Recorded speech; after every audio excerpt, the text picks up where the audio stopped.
Esta empresa no se hace responsable por los comentarios, conceptos y opiniones emitidos por sus conductores, productores e invitados.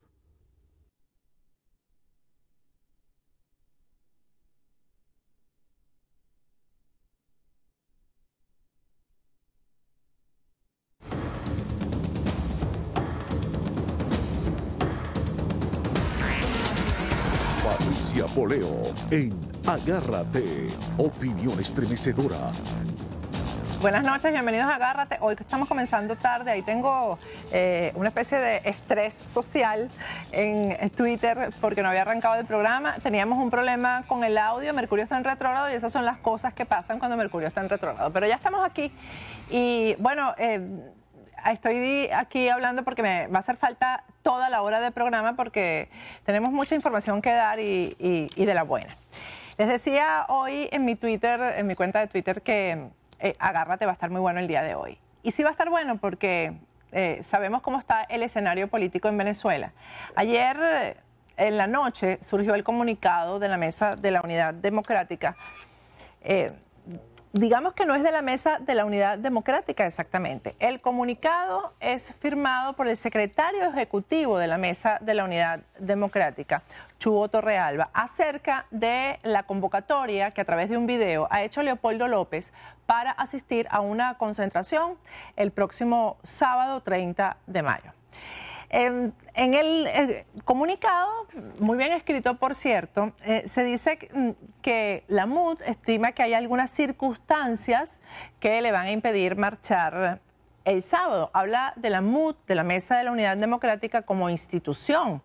Dice, entre otras cosas, que el pronunciamiento hecho por la Mesa de la Unidad Democrática en una oportunidad se enfocó en, más que llamar al pueblo a la calle, hoy el deber de la Unidad Democrática es acompañar, apoyar, articular y dar organicidad a este pueblo que ya está en la calle protestando o a punto de hacerlo para transformar esa indignación en energía y fuerza de cambio. Es decir, hay que esperar, por ejemplo, que en una cola la gente se alborote o la gente se desespere y entonces ahí algún miembro de la Unidad Democrática tendrá que estar presente para conducir ese malestar ciudadano. Algo así entiendo yo de este párrafo, ¿no?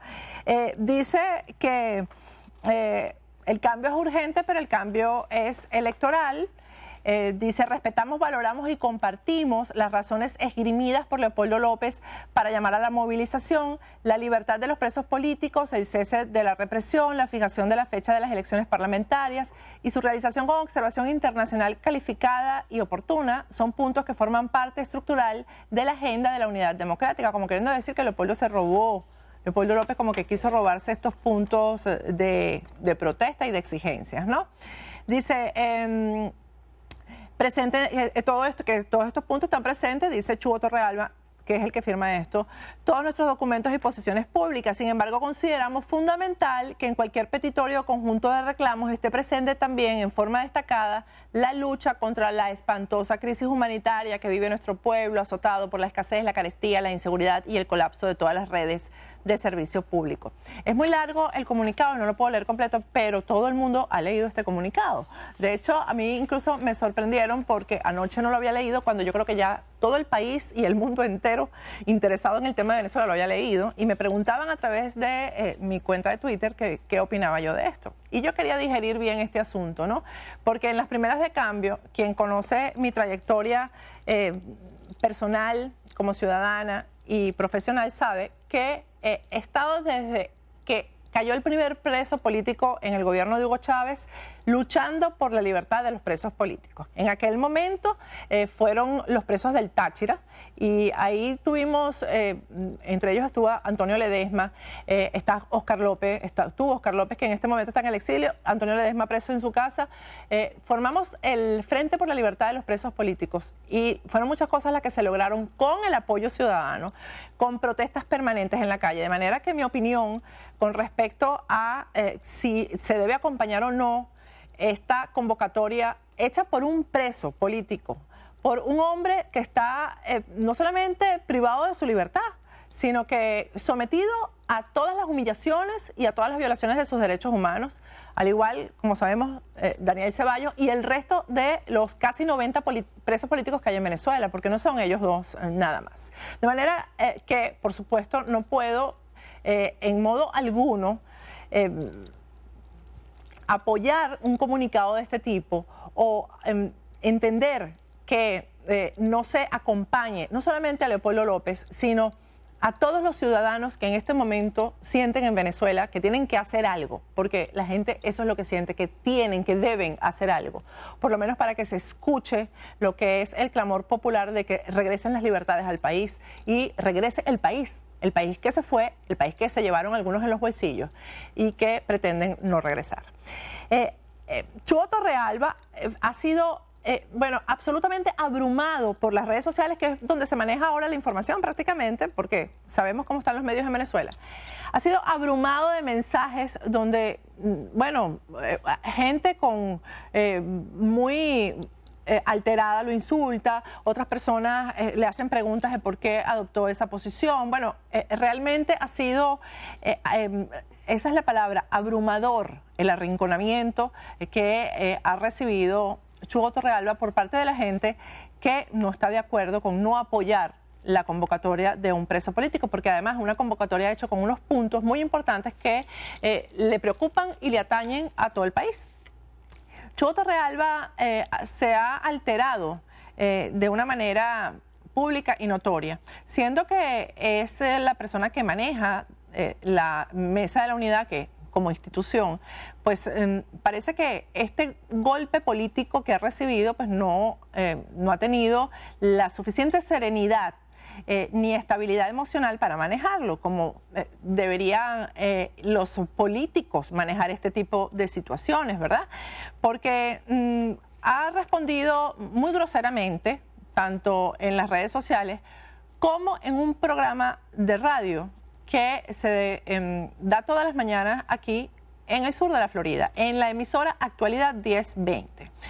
Ahí hay un programa que es conducido por un periodista muy respetado, un periodista cubano llamado Roberto Rodríguez Tejera, que por supuesto, esa es la agenda informativa de esta mañana, era entrevistar a Chugo Torrealba, que es quien firma el comunicado en el que se asegura que la Mesa de la Unidad no acompaña esta iniciativa de Leopoldo López. Bueno, en ese, lamentablemente no tenemos el sonido porque Actualidad 1020 no ha querido dárnoslo, pero bueno, más o menos lo que Chugo Torrealba le dijo en un tono muy agrio cuando el periodista cubano trató de saber las verdaderas razones, porque además lo que se escribe en el comunicado es que la unidad no es eso, porque la unidad es lo que diga la Mesa de la Unidad Democrática. La unidad es en función de lo que se dicte en la mesa, en las reuniones de la Mesa de la Unidad Democrática. La unidad para Chugo Torrealba y para quien ha firmado este comunicado no es en función de las verdaderas necesidades y sobre todo en ese anhelo que tiene el país de salir a la calle y reclamar. Bueno, yo no voy a entrar a discutir sobre eso. Chugo Torrealba le respondió de una forma muy grosera a Roberto Rodríguez Tejera, por lo cual yo como periodista y como venezolana me siento sumamente avergonzada. Le dijo, entre otras cosas, pues que Roberto Rodríguez Tejera lo que estaba era oyendo los cuentos de sus amiguitos venezolanos que viven aquí en Miami. Bueno, más o menos el estilo, es el mismo estilo de insulto que los venezolanos que vivimos aquí en Miami. La mayoría de los que hacemos vida pública es porque hemos sido perseguidos, es decir, los periodistas, los que están en organizaciones de derechos humanos, etcétera, es porque hemos sido perseguidos en Venezuela y hemos tenido que salir al exilio. Bueno, esta respuesta grosera de Chugo Torrealba es similar a la forma en cómo se dirigen a nosotros, pues, los voceros del gobierno, tanto Diosdado Cabello como Nicolás Maduro, como los de La Hojilla, los del programa La Hojilla, el del programa La Hojilla, el de Zurda Conducta, los que conducen este tipo de guerra sucia por parte del gobierno. Es el mismo tipo de expresión hacia quienes estamos aquí en Miami, quienes vamos a seguir además haciendo nuestro trabajo, porque es nuestro derecho hablar por Venezuela, hablar de Venezuela. Y es nuestro derecho informar, en el caso de los periodistas, a quienes en Venezuela no tienen acceso a la información y a quien quiera ver nuestro programa, que por cierto es mucha gente, porque me da risa que los chavistas escriben, no me gusta tu programa, y me dijeron que si no les gusta porque lo ven. Bueno, mañana va a estar con nosotros aquí en el estudio, en Agárrate, Roberto Rodríguez Tejera, que es un caballero, es un verdadero caballero, es un periodista cubano, repito, y aparte de pedirle disculpas nosotros aquí, aunque somos incapaces de actuar de la forma que actuó Chugo Torrealba, pues vamos a escuchar lo que opina un veterano en el exilio como Roberto Rodríguez Tejera de esta forma de conducirse por parte de un dirigente de la oposición venezolana, un dirigente porque es el secretario ejecutivo de la Mesa de la Unidad Democrática. Bueno, así fue la avalancha y fue tan abrumador el ataque contra o la respuesta a Chugo Torrealba que el propio Enrique Capriles Radonsky salió a las 7 de la mañana a través de un Twitter a informar que él sí va a asistir a la marcha del próximo sábado. Ahí dice en su Twitter sobre las actividades del sábado por la libertad de nuestros compañeros presos políticos, yo sin dividir voy a participar, unión y cambio. Esa es la posición adoptada, eso sí, unas horas después de que salió publicado el comunicado de Enrique Capriles Radonsky. Llama la atención que durante su programa de radio, Chugo Torrealba convocó a una concentración, una protesta que tienen mañana los profesores universitarios en Venezuela, y esa protesta sí le parece que es digna de apoyo, pero la protesta a la que está convocando Leopoldo López no es. Bueno, él tiene derecho a decidir a cuál vaya, a cuál no va. Lo que me pregunto es si una persona tiene derecho de hablar en nombre de toda la oposición en Venezuela. Jesús Chugo Torrealba, ahí tienen ustedes el Twitter donde dice, si escuchó el programa, oyó la convocatoria, mañana jueves a las 9 de la mañana en la Plaza Venezuela con los profesores universitarios. Sí se ha abocado Jesús Chugo Torrealba a convocar para esta protesta, que también es muy importante, por cierto, hay que ir a esta y hay que ir a la del sábado, pero considera que la de Leopoldo López no se debe acompañar. Bueno, pero por ahí ha publicado otros Twitter donde ahora dice que él podría asistir, Chugo Torrealba, a la convocatoria del próximo 30 de mayo. Y yo digo que ese comunicado de Chugo Torrealba fue el gran convocante para la marcha del próximo sábado 30 de mayo, porque después de que salió publicado el comunicado, hubo gente que incluso no podía ir por razones personales, porque no tenía oportunidad de llegar a Caracas, que ha abandonado todo, ha apartado todo, ha dejado todo de lado para asistir el próximo sábado, 30 de mayo, a esa marcha. Así que, sin querer queriendo, como diría Chespirito, Chugo Torrealba se convirtió en un gran convocante al no convocar o al decir que no va a acompañar la marcha del próximo 30 de mayo. Vamos a ir a un corte y al regreso vamos a seguir con estos temas que hacen que este programa sea tan visto por quienes no quieren verlo. Ya regresamos.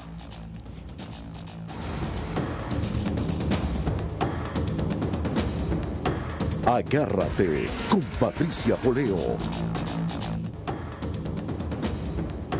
Agárrate con Patricia Poleo. Uno de los problemas que afecta, regresamos con Agárrate, que afecta a los venezolanos hoy en día y por los cuales existe ese estado de desesperación en todos los ciudadanos es el tema de la inseguridad. Vimos recientemente cómo el ministro del Interior y Justicia se refirió a la supuesta reducción de los índices de criminalidad en Venezuela. Vamos a recordarlo nuevamente cómo este general de Venezuela se refirió a lo que son las estadísticas de inseguridad en Venezuela. Vamos a verlo. De mucho impacto muy violento. Yo trabajo mucho con la colaboración social y no con la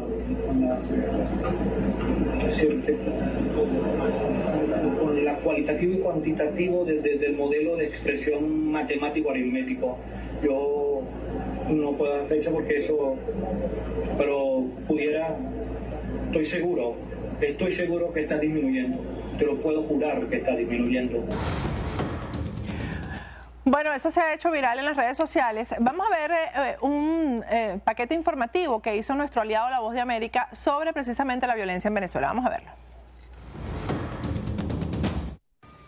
La crisis de inseguridad en Venezuela es considerada por los ciudadanos como alarmante. En los primeros 10 días de mayo se dio a conocer que 171 cadáveres fueron ingresados a la morgue de Caracas. La situación de violencia ubica a la nación sudamericana, según cifras de la ONU, junto con Honduras, entre los países con mayor tasa de homicidios en el mundo.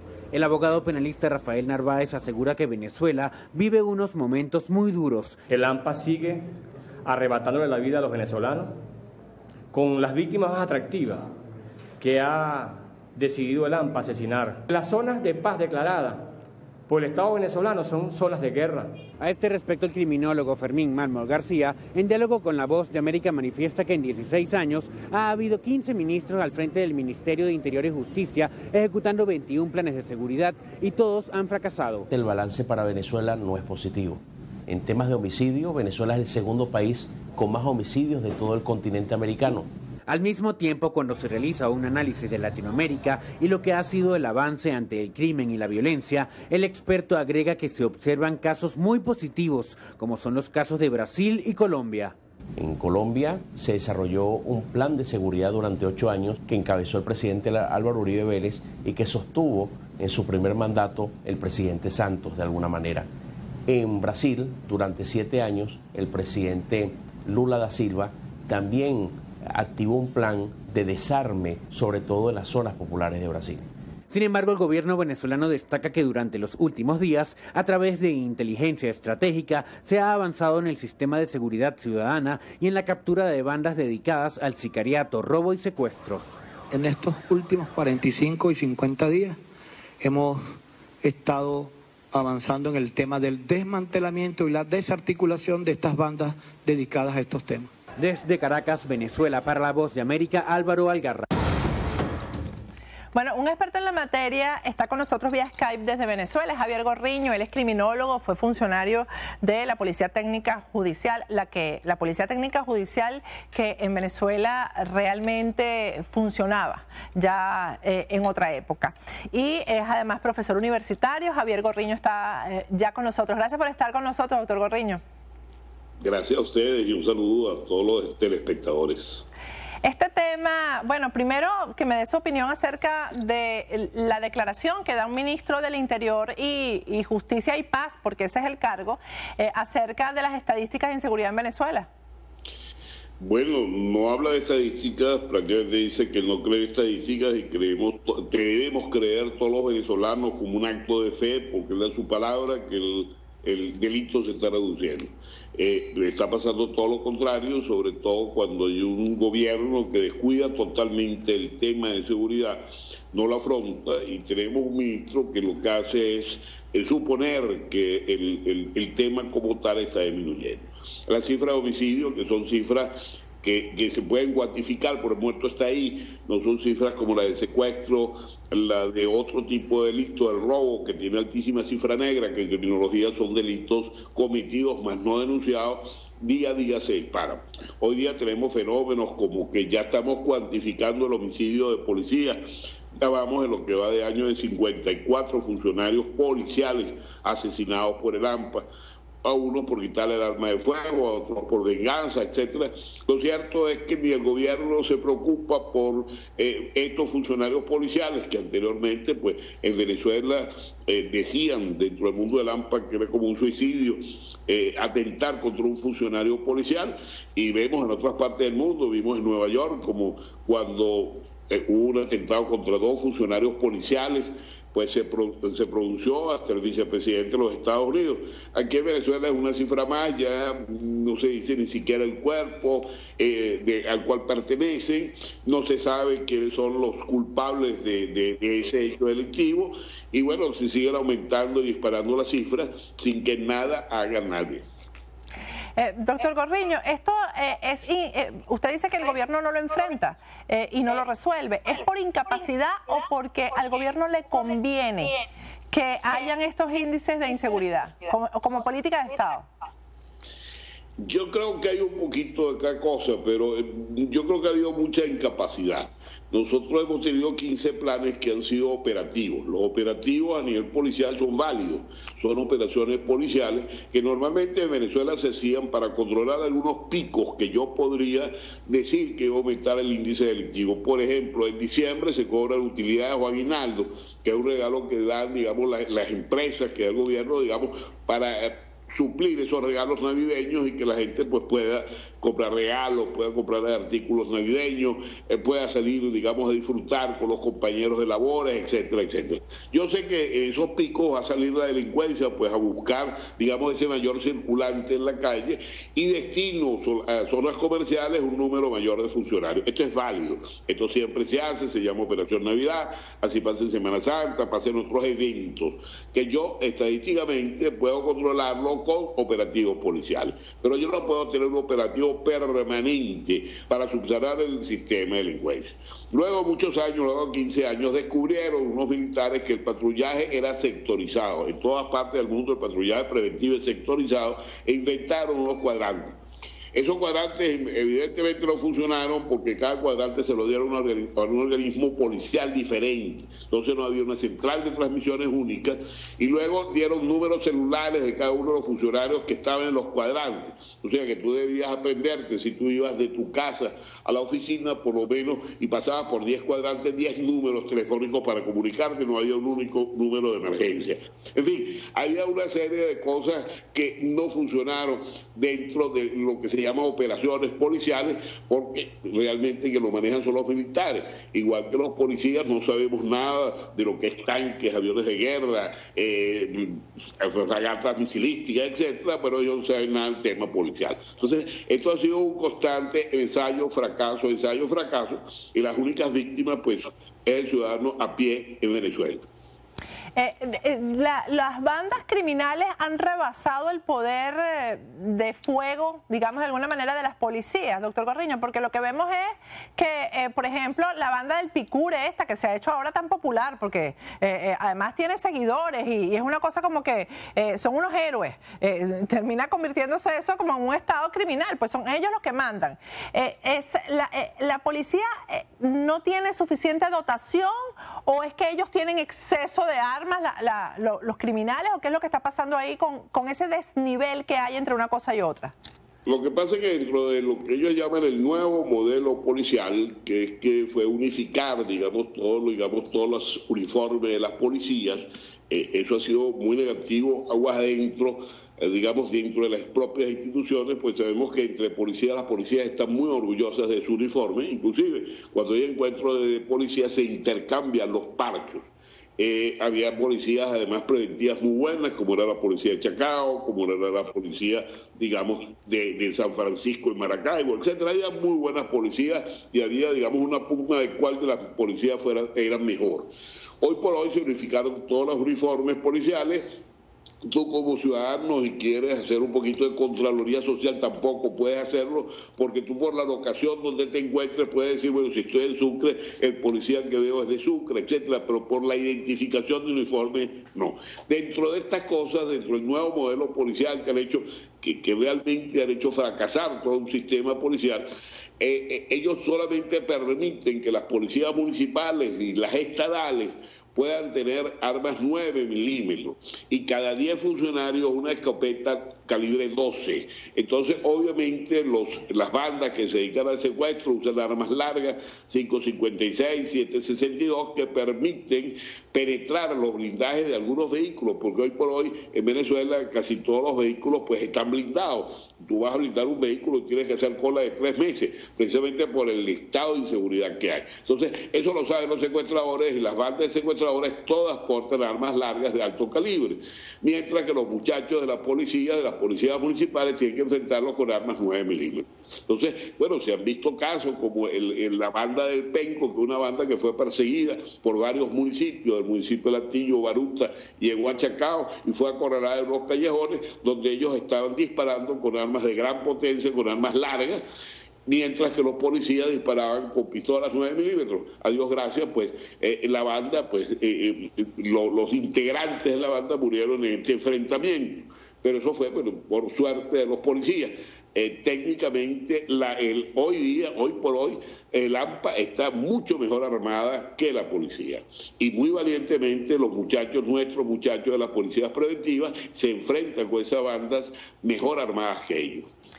El caso de los pranes, que son los jefes de las cárceles, se sabe, es público y notorio que muchos de los secuestros, los peores crímenes se manejan desde las cárceles. Claro. Si esto se sabe, si además se supone que están presos, es decir, que están limitados en espacio y en tiempo, ¿cómo es posible que esto no pueda impedirse o no pueda controlarse? Y fíjate, las cárceles son espacios que están vigilados por la Guardia Nacional. Sin embargo, tú encuentras dentro de las cárceles todo tipo de armas.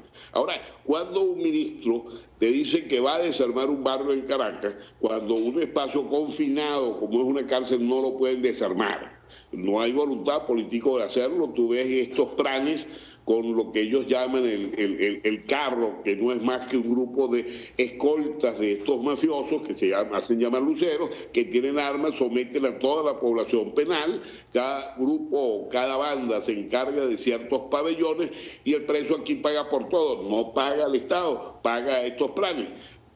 Inclusive estos planes tienen discotecas dentro de los retenes públicos, no todo han salido en prensa, no es que estoy develando ninguna información secreta que yo conozca por haber estado o porque tenga informaciones de prisiones, no, esto tú la pueden ver por internet, donde hay cárceles como Tocorón que tienen discotecas, donde ingieren licor, donde bailan, donde van damas, en fin, todos los lujos que puedes tener, o las comodidades, o el confort, o el divertimento que puedes tener en la calle, lo tienen dentro de las prisiones.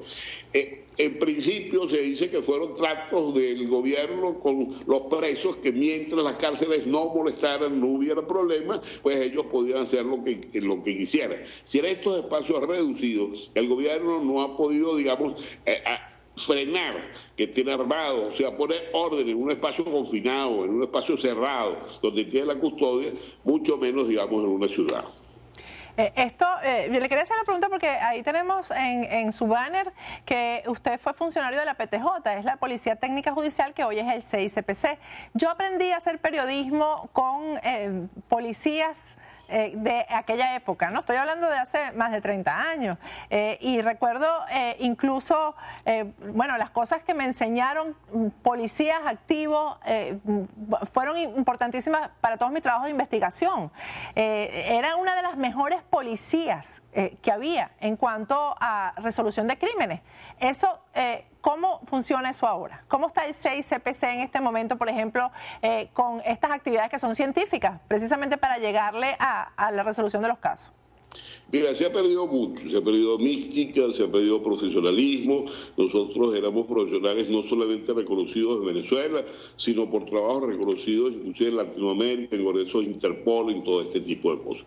Te diré nada más una cifra: la División contra Homicidios desde los años 70, 80 y hasta los 90 tenía más o menos un porcentaje de homicidios esclarecidos que superaban siempre el 90%. Estábamos en 92, 96%, más o menos era el nivel de casos esclarecidos. Y casos no esclarecidos, pues obviamente no llegaron nunca al 10%. Hoy día se ha invertido totalmente esto. El nivel de casos esclarecidos llega más o menos a niveles del 10% y casos encangrejados, que nosotros llamamos. Pues el cangrejo es un animal que echa para atrás, inclusive hay un premio dentro de la policía judicial que se llama cangrejo, el cangrejo de plata, cangrejo de oro y cangrejo de bronce, dependiendo del caso más relevante durante el año. Bueno, cuando tenemos nada más un 10% de efectividad, y no dicho, digamos, por la propia policía, sino por la propia Fiscalía General en los informes de memoria y cuenta de la Fiscalía, tenemos una gran impunidad. Ya se hemos volteado todas estas cifras y eso es lo que hay. Bueno, y no puedes decir que aportaron grandes cosas, porque tú bien recordarás que los edificios sede de la Policía Judicial, desde que se fundó saliendo la dictadura, era Parque Carabobo, que había sido un apart hotel, y el gobierno pues lo convirtió en central detectivesca. Y posteriormente, durante el gobierno de Caldera, el segundo gobierno de Caldera, un banco que quedaba en la avenida Urdaneta, que fue intervenido, fue cedido al organismo investigativo. Sabemos que el drywall hace milagros, y hace milagros convirtió, digamos, en algo que era un edificio Servicio de Investigación. Bueno, hace 30 años en San Agustín del Sur, al lado de la autopista, se está construyendo el edificio C de la Policía Judicial, hoy día del CICPC, y ese edificio luego de 30 años todavía no ha sido construido. Entonces, eso te puede decir lo que se ha aportado, digamos, a estos organismos de investigación, y trabajando con las uñas es muy difícil trabajar. Y por eso es que viene un poquito, digamos, este porcentaje de impunidad que tenemos en el esclarecimiento, al menos de los homicidios. Bueno, lamentable, y creo que es una situación muy difícil de revertir. Se me acabó el tiempo, lamentablemente. Gracias, doctor Gorriño, por haber estado con nosotros. Bueno, ustedes lo escucharon, vamos a ir un corte y rapidito regresamos aquí. Un militar retirado va a estar con nosotros al regreso. Vamos a hablar de muchos temas importantes que tienen que ver con todas esas cosas terribles que están pasando en Venezuela. Ya regresamos.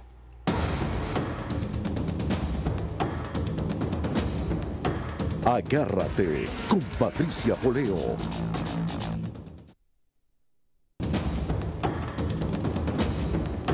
Agárrate con Patricia Poleo. Regresamos con Agárrate. Javier Nieto Quintero, capitán retirado de la Guardia Nacional de Venezuela, está con nosotros aquí en el estudio. Buenas noches, Javier. Buenas noches, Patricia. Gracias por la invitación. Bueno, Javier además es hermano de otro preso político. Su hermano también es capitán retirado de la Guardia Nacional y es uno de los 8 oficiales que fueron condenados hace unas semanas. Hemos hablado de ese tema aquí en reiteradas oportunidades. Tú también estuviste preso en Venezuela y ahora estás en el exilio. Es una familia completa que además queda vulnerada con este tipo de cosas, Javier. Estamos hablando de que los presos políticos militares parece que no existieran.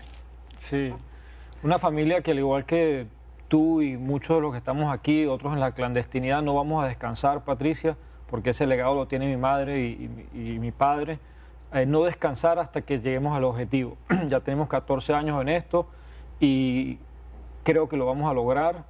Y lo que haya que sacrificar por eso, lo haremos con honor y con mucho orgullo por el futuro de nuestro país.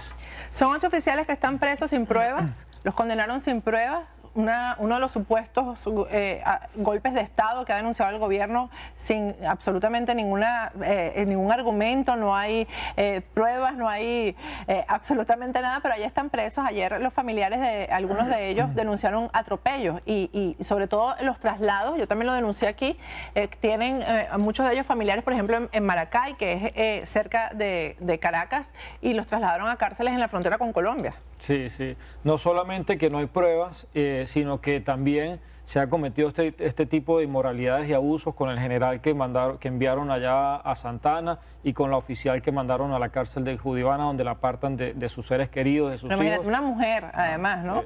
Que es odontóloga y está asimilada. Y está presa y la mandaron. Judivana queda ¿dónde queda Judivana? Cerca de Coro. Queda hacia el norte de Venezuela, bien lejos de donde está su familia, ¿no? Correcto, totalmente separada, igual que el general, y al general no le permiten otra visita que no sea su esposa o su hijo, que están en Maracay, o sea, lo tienen apartados pues también de cualquier tipo de comunicación. Y el caso de Juan Carlos, que fue torturado, que fue secuestrado por orden del Estado venezolano, por la DIM, y que fue sentenciado en presencia de los torturadores. Ese es el descaro peor y la mayor inmoralidad que podía cometer esos jueces que se están prestando para eso, y el Estado venezolano, pues es una orden directa del Ejecutivo Nacional.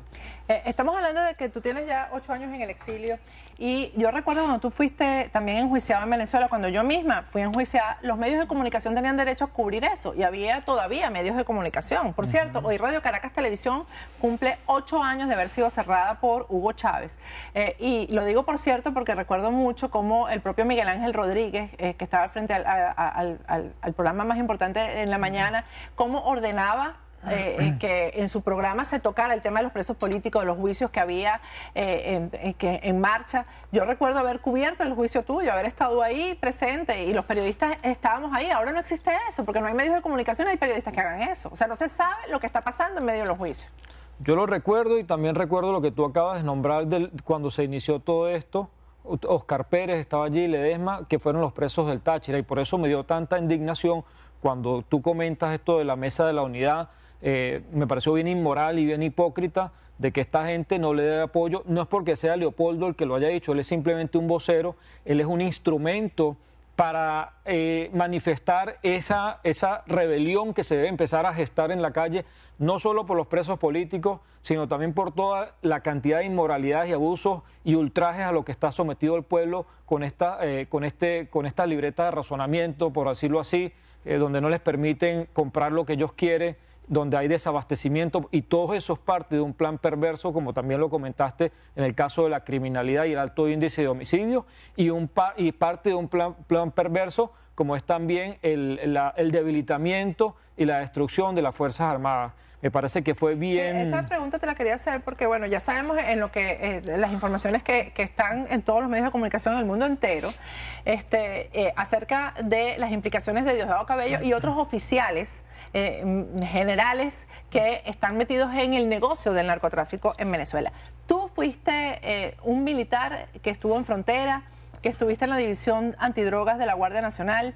Cuando tú estuviste ahí, ¿ya se veía que esto estaba surgiendo dentro de la Fuerza Armada de Venezuela, Javier, o esto para ti es una sorpresa? No, ya quienes más o menos habíamos leído y teníamos una idea de lo que venía y sabíamos la influencia que iba a tener las mentes maestras de Cuba frente al futuro de Venezuela, nosotros empezamos a discernir y a disentir a la vez desde el año 99 ya. Sabíamos que la destrucción de las Fuerzas Armadas era parte de uno de esos planes perversos para desmoralizar esa institución que junto a PDVSA eran los que le iban a dar el frente a la dictadura. Pues no, PDVSA que era lo económico y las Fuerzas Armadas que eran las armas que podía ser la amenaza frente al régimen.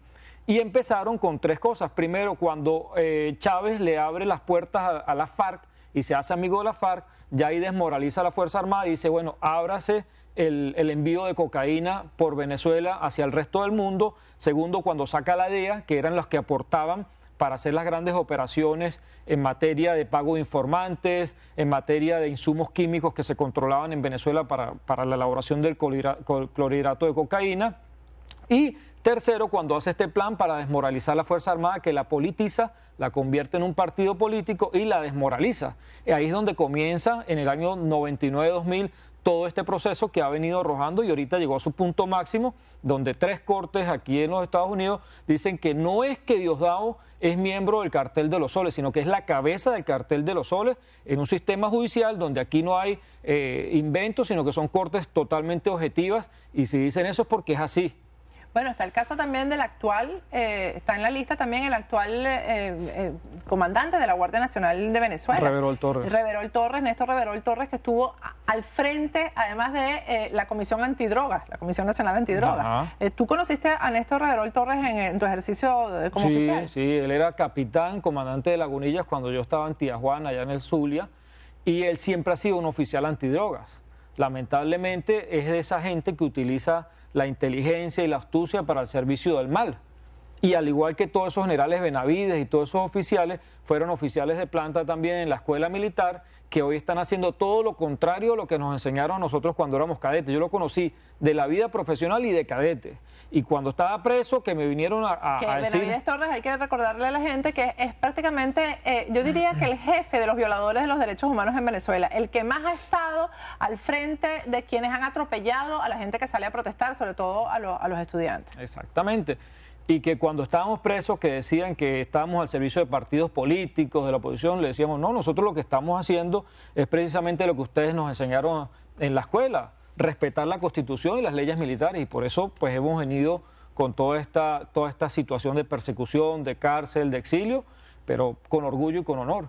Javier, pero ¿qué pasa dentro de la Fuerza Armada? Porque es lo que dice la gente. Aquí ya han pasado muchas cosas en Venezuela como para que los militares reaccionen. Esto que está pasando, de que ya hay pruebas contundentes de que los jefes de Estado, porque eso es lo que es Diosdado, es parte de la jefatura del Estado venezolano, los generales que están frente a la Fuerza Armada, la gente, los funcionarios de más rango y de más peso en el país, pues están todos metidos o en el tráfico de drogas o en la violación de los derechos humanos, y no hay una reacción dentro de la Fuerza Armada Nacional. En la Fuerza Armada hay un gran desmoralizamiento, hay un gran malestar, sobre todo en los cuadros medios y subalternos, pero el escenario que se está gestando como la Fuerza Armada es parte del Estado venezolano y de la situación política del país, es un escenario donde la Fuerza Armada pide a gritos un liderazgo civil, ¿verdad?, que conduzca el descontento de la masa ciudadana para demostrarle al tirano o al dictador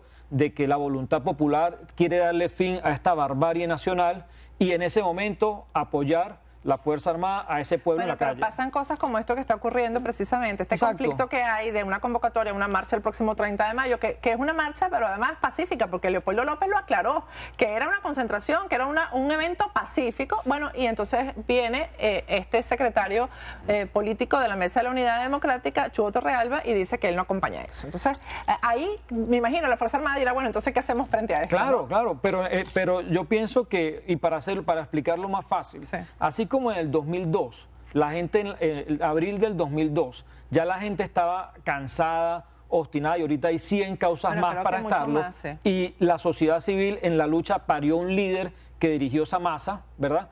Y en este momento también la sociedad está pariendo un líder, quizás se está gestando, o el hospital de donde se va a parir ese líder es la cárcel de Ramo Verde, y quizás desde la misma trinchera de Ramo Verde se dirige el derrocamiento de este régimen constitucionalmente hablando, más no electoralmente hablando.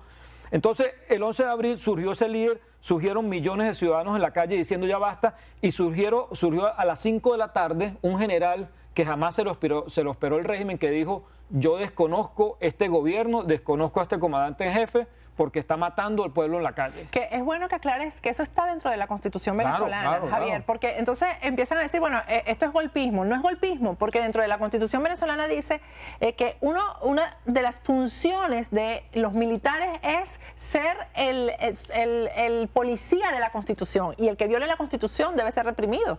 En ese sentido, o sea, ¿cuántas violaciones a la Constitución no hay dentro del gobierno, ¿no? Y la propia cabeza de gobierno. No, es totalmente constitucional, más no electoral lo que estamos hablando, porque o sea, tenemos que partir, y el pueblo tiene que entender, y lo entiende. Yo creo que lo que no entienden son estos miembros de los partidos políticos, que son partidos que dicen ser de oposición, pero realmente son del gobierno, y eso es lo que más le ha hecho daño al país. Hay que entender de que todas las mañanas hay que levantarse pensando y recordando la sangre de los 50 estudiantes, casi 50 estudiantes que fueron acribillados por manos de este régimen. Hay que pensar en casi 80 presos políticos que han sido humillados y torturados en las cárceles y que hoy están privados de su libertad.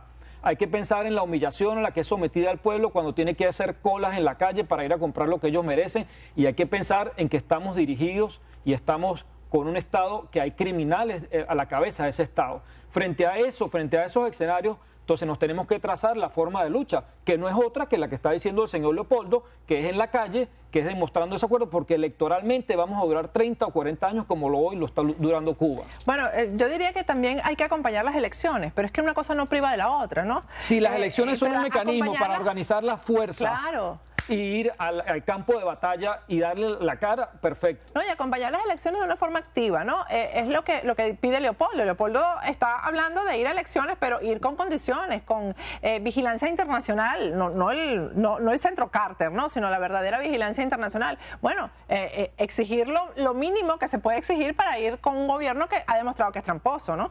Yo creo que a Leopoldo no solamente hay que oírlo, sino hay que respetarlo y hay que darle el mérito que se merece, porque no le han quebrado el espinazo. No, y no le han quebrado el espinazo. Muchos presos políticos o muchos presos, pues uno no sabe. Yo he estado preso y no todo el mundo reacciona igual. Así es. Y cuando él se para y tiene el valor de por lo menos pararse y convocar, bueno, ¿tú te acuerdas que me abrieron un juicio por publicar algo que salió al Nuevo País estando allí? Pero yo también tenía compañeros que estaban... Bueno, que lloraban todos los días en la porque cárcel. Hay miedo, Javier, y hay que entenderlo también, ¿no? Y hay miedo a la represión, hay miedo a que tus compañeros de la Guardia Nacional agredan a la gente que salga a protestar. La gente tiene miedo, y yo creo que eso también es comprensible, ¿no? Pero yo creo que de miedo en miedo se ha ido perdiendo el país a pedazos, ¿no? Claro. Se ha ido perdiendo cada espacio, y claro, yo creo que sí, que Leopoldo se ha portado como un varón, valentía, hay que seguirlo. Hay que seguirlo, y si esos miembros de la unidad, ojalá y siguieran esto, y hay que retarlo a que la dirección de la famosa mesa de la unidad, ojalá y fuera en Ramo Verde, con los alcaldes que están presos, que de allí salieran las estrategias de lucha para darle frente a este dictador. Y entonces los miembros de esos partidos políticos demostraran desprendimiento y estuvieran dispuestos a poner delante de los intereses de sus partidos el interés de la nación, que es lo que hoy realmente tenemos hambre los venezolanos. Ayer me decía alguien que Leopoldo López era un problema para el gobierno preso, pero era un problema para la oposición o para esta dirigencia de oposición libre. O sea, Leopoldo López significa un problema para ambos, porque muchos que tenían quizás ambiciones políticas o presidenciales, pues ya han quedado. Y hasta pues, preso es un problema para la oposición también, porque fíjate lo que está pasando ahorita, lo que esta tú situación. dijiste. Y desde la cárcel ha logrado mover a la gente, porque la gente, ya eso se ve en las redes sociales. Yo creo que la marcha del sábado va a ser un éxito. Porque el líder tiene que tener algo de mártir, y eso es lo que está pasando Tú como ahorita. familiar de preso político, ¿tú sientes que la marcha puede ayudar por lo menos a rebelarse contra la situación que están viviendo estos 8 oficiales, de los cuales uno de ellos es hermano tuyo? Absolutamente. Juan Carlos Nieto Quintero y el resto de los oficiales agradecen al pueblo que salgan, que dirijan, que marchen, que griten, que protesten en contra de tanto abuso, tanta arbitrariedad, tanta humillación a la que está sometida el pueblo. Ellos aplauden eso y ellos, yo sé que son motivo de inspiración para muchos oficiales de la Fuerza Armada que en vez de asustarse están pendientes para que el día D y la hora H salir a apoyar a ese pueblo en la calle y a ese líder que diga vamos allá y vamos a quemar Miraflores si es necesario hacer eso.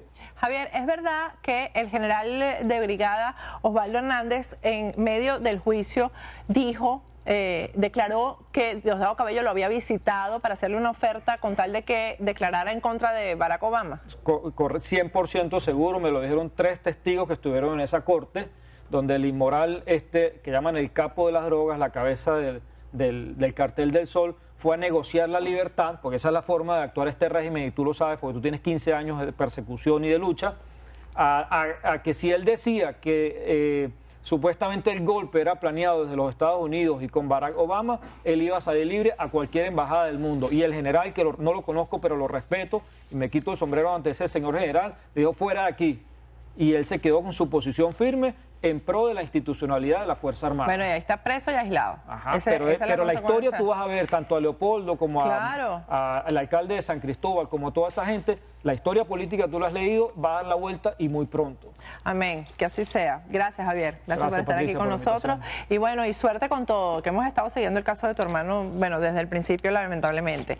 Y mañana no se pierdan el programa porque voy a tener aquí al periodista cubano Roberto Rodríguez Tejera, el que fue insultado el día de hoy por Chubo Torrealba, secretario político de la mesa, o ejecutivo, no sé cuál es el cargo, de la Mesa de la Unidad Democrática. Hasta mañana.